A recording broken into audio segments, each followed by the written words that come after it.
প্রিয় শিক্ষার্থীবৃন্দ, আজকে আমরা দেখব ঢাকা বোর্ড 2025-এর গণিতের 2 নং সৃজনশীলের সমাধান। আসো আমরা শুরু করি। 2 নংয়ের কতে দেওয়া আছে x এর মান নির্ণয় করো। এটার সাহায্যে এখান থেকে আমাদের x এর মান নির্ণয় করতে হবে। তাহলে আসো আমরা ধীরে ধীরে অঙ্কটি সমাধান করতে চেষ্টা করি।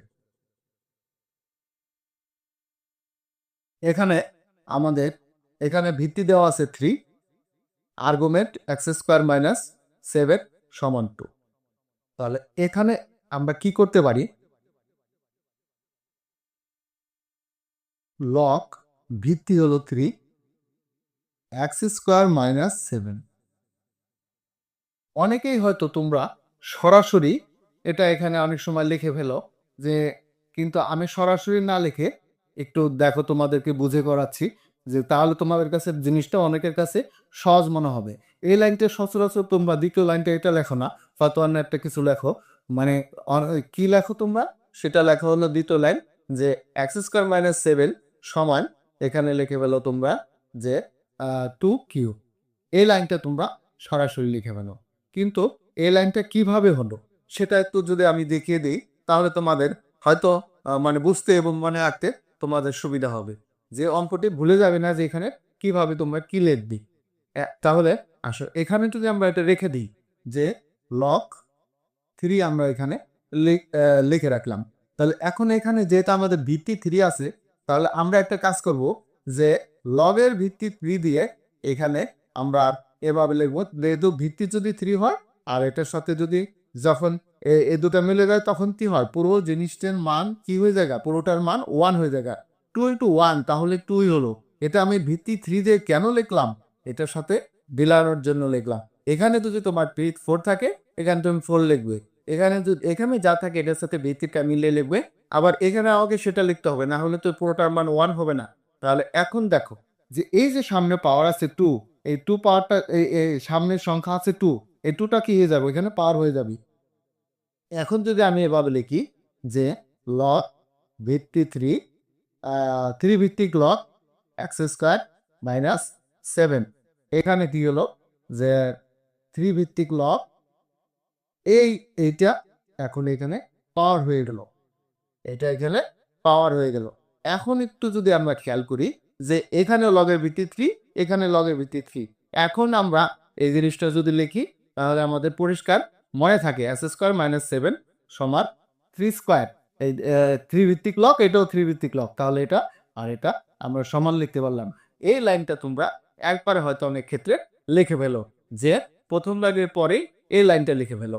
তাহলে আমি মনে করি তোমরা যদি একটু এই দুটো লাইন যদি বুঝতে চেষ্টা করো, তাহলে তোমাদের মনে থাকবে এবং তোমাদের বুঝতে সুবিধা হবে, মুখস্থের মতো মনে হবে না। আচ্ছা, এখন আমরা কি করতে পারি দেখো, বা x² সমান 9 + 7, পরেরটুকু তো এটুকু তো সবাই পারো তোমরা। x² মানে 16, বা x² সমান ±√16, যেহেতু এই এই স্কোয়ার, স্কোয়ারটা আমি বাদ দিয়ে দিলাম, তাহলে এখানে কি হলো, ±√16 হয়ে গেল। তাহলে এক সমান কি হলো, ±4 হল। তাহলে এটার উত্তর কি হবে, যে এটার উত্তর হবে +4 এবং -4। যেহেতু লগের মান আমরা জানি যে এখানে শুধু ধনাত্মক মানটাই নেওয়া হয়, ধনাত্মক মান নেওয়া হয়, লগের ক্ষেত্রে ঋণাত্মক মান, এই যে আর্গুমেন্ট, এখানে ঋণাত্মক মানটা হয় না। তাহলে এখানে কিছু ঋণাত্মক মান আমরা কেন নিলাম, দেখো তুমি এখানে +4 বসালেও এটা ধনাত্মক মান আসবে, -4 বসালে তোমার এখানে ধনাত্মক মান আসবে, উভয় ক্ষেত্রে তোমার এখানে ধনাত্মক মান আসবে। যেহেতু উভয় ক্ষেত্রে তোমার ধনাত্মক মান আসবে, কিভাবে, x² - 7 সমান, তুমি 4² - 7, 16 - 7, তাহলে কি 9, x² - 7, এই x এর মানটা আমরা যদি -4 বসাই দিই, -4², তাহলে কি হলো, এই একই কথা, 16 - 7 আমার 9 হলো, একই মান আসতেছি। যেহেতু একই মান আসে, সেহেতু আমরা এটাকে তোমার +4 এবং মাইনাস, এই উভয় মানটাই আমরা এখানে নিতে পারি।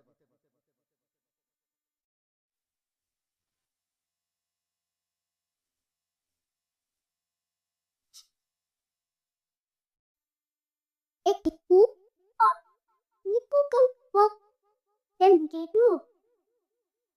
এটা সামু দেখাই তা তুমি কি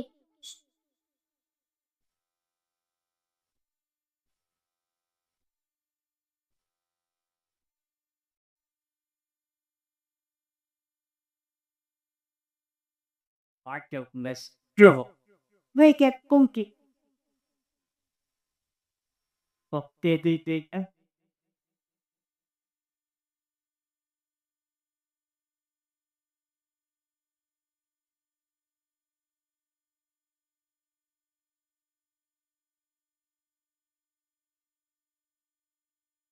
এবার আসো আমরা 6 নম্বর অঙ্কটা সমাধান করতে চেষ্টা করি। এই 6 নম্বর অঙ্কটা এখানে যে মানগুলি দেওয়া আছে সেই মানগুলা এখন আমরা বসিয়ে দিব। এখানে কি মানগুলা দেওয়া আছে দেখো, বিয়ের মান 2 দেওয়া আছে, আমরা লিখলাম 2 টু দি পাওয়ার 12।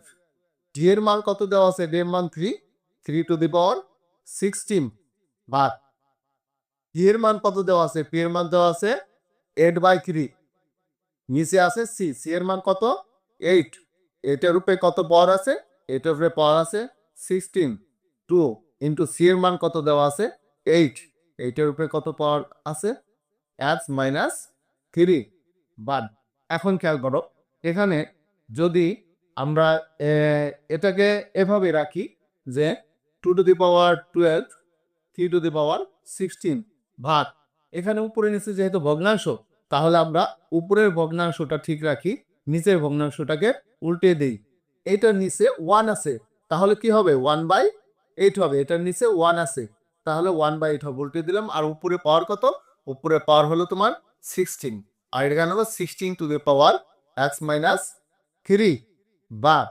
এখন দেখো, এখন এখানে কি করতে পারি যে 2 to the power 12 3 to the power 16 ভাগ, এখানে দেখো এই 8 কাট আমরা কেটে দিতে পারি, তাহলে হলো 1/3 টু দি পাওয়ার 16 সমান 16 টু দি পাওয়ার x-3 বার।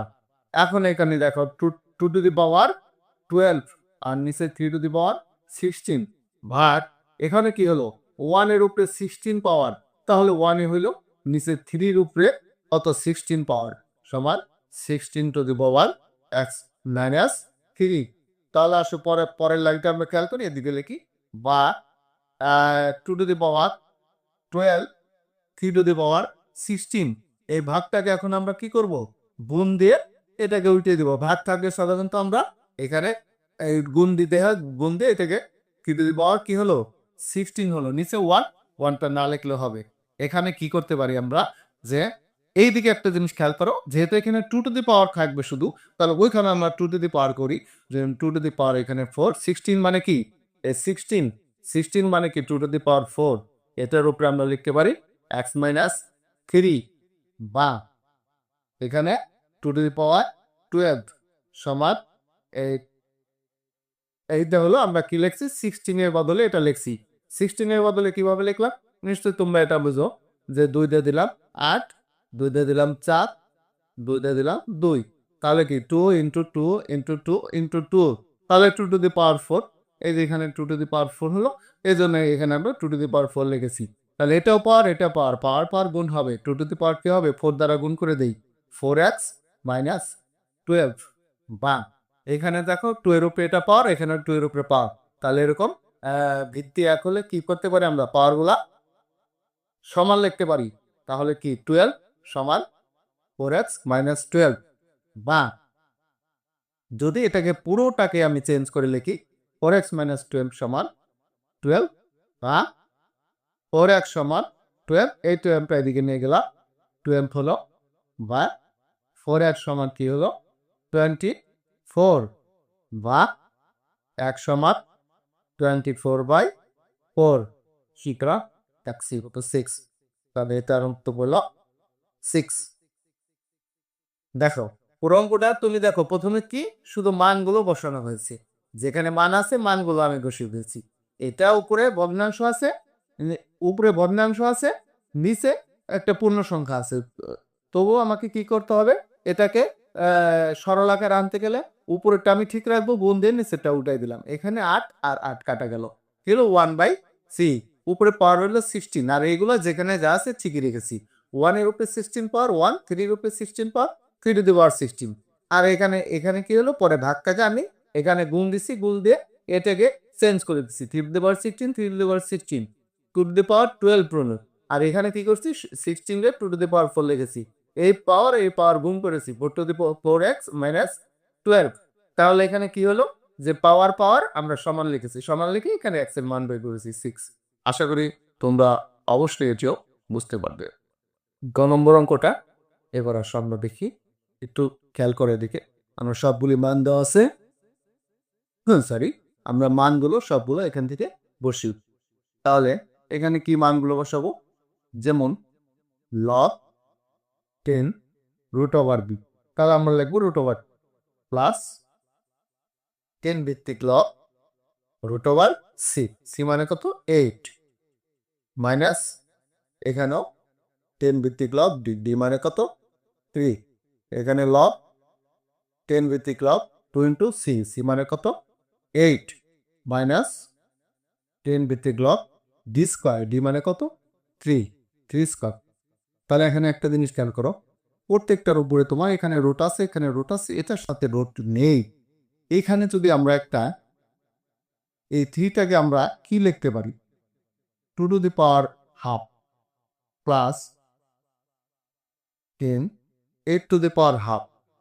এটার সাথে যদি একটু সঙ্গতি রাখতে চাই, একই প্যাটার্নে যদি এটাকে আমি আনতে চাই, তাহলে আমি কিন্তু এখানে লিখতে পারি 9 two the power half. 9 two the power half মানে দিচ্ছি অবশ্যই রুট ওভার 9 মানে কি 3। এখানে আমি লিখতে পারি, এখানে কি ছিল 3 ছিল, তাহলে 9 রুট ওভার 9 মানে কি 3। এই 3 বদলে আমি রুট ওভার 9 মানে কি, এখানে 9 এর রুটে আমি হাফ পয়েন্ট দিয়ে দিলাম। কেন দিলাম এটা, এটা কেন দিলাম, আমার অঙ্কটা এটা করলে কিছুটা সহজ হবে, যে একই নিয়মের মধ্যে আমি একই ধারা এটাকে আবদ্ধ করলাম, এটা যেরকম এটা যেরকম এটা যেরকম একই রকম কেন করলাম, আবার নিচেরটা খেয়াল করলে বোঝা যায় যে এখানে 9 হবে, এই জন্য এখানে আমি 9 আনলাম।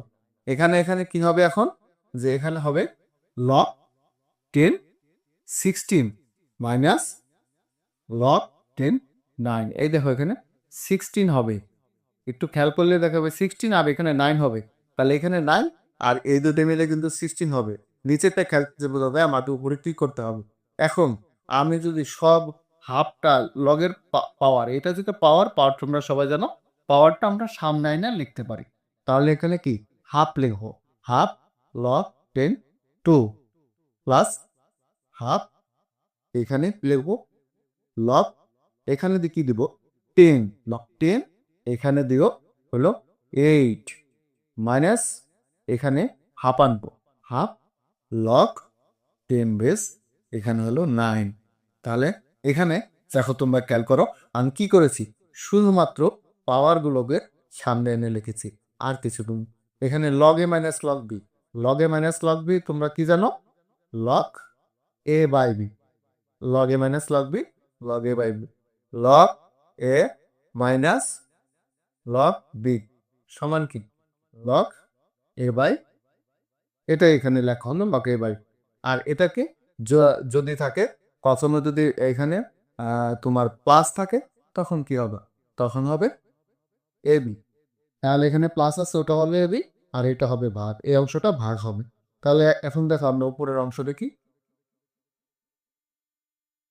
উপরের অংশ এখান থেকে প্রত্যেকটা থেকে যদি আমরা এখানে হাফ কমন নিয়ে যাই আর 10 ভিত্তিক লগ লিখি, তাহলে দেখো এখানে আছে 2 যোগ, তাহলে যোগ এখানে কি দেবো আমরা গুণ, এই এখানে ক্লাস আছে, তাহলে গুণ 8 দিলাম, বিয়োগ আছে, তাহলে এখানে কি দেবো ভাগ, এখানে দেবো 9, আর নিচে 10 ভিত্তিক লগ 16/9, তাহলে হাফ 10 ভিত্তিক লগ এখানে হলো 16 ভাগ, এটা নিচে লিখলাম 10 ভিত্তিক লগ 16/9। তাহলে দেখো এই অংশ আর এই অংশ মিলে গেল, তাহলে এই দুটো আমরা কেটে দিতে পারি। এখানে থাকে কি হাফ, আর হাফ মানে কি, এটাকে আমরা লিখতে পারি কি 2^-1। হাফ কাটে আমরা কি লিখতে পারি 2^-1। তাহলে আমাদের ডান দিকে ওই 2^-1, এটাই প্রশ্নে দেওয়া ছিল।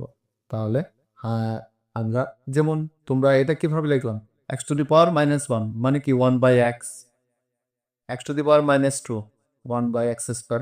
এভাবে হাফ মানে আমরা দেখতে পারি কি 2^-1। যেমন আছে 1/x², এটা কি হবে, এটা হবে কি x^-2, তাই না? ঠিক এরকম এখানে কি, এখানে পাওয়ার কত আছে, এখানে পাওয়ার আছে 1/2^1। তাহলে এখন এটা কি লিখতে পারি আমরা 2^-1 লিখতে পারি। তাহলে বাম পক্ষ ডান পক্ষ সমান হয়ে গেল। এখন তোমরা কি করতে পারো, এখন তোমরা লিখতে পারো যে সমান, বেটা সমান কি, এটা সমান তো রাইট হ্যান্ড সাইডই, দেখে সমান রাইট হ্যান্ড, এখানে প্রমাণিত, এটা আমরা লিখে তুলতে পারি। আশা করি অঙ্কটি তোমরা বুঝতে পেরেছ। পরবর্তীতে দেখা হবে অন্য প্রশ্নের সমাধান দিয়ে। ধন্যবাদ পাও।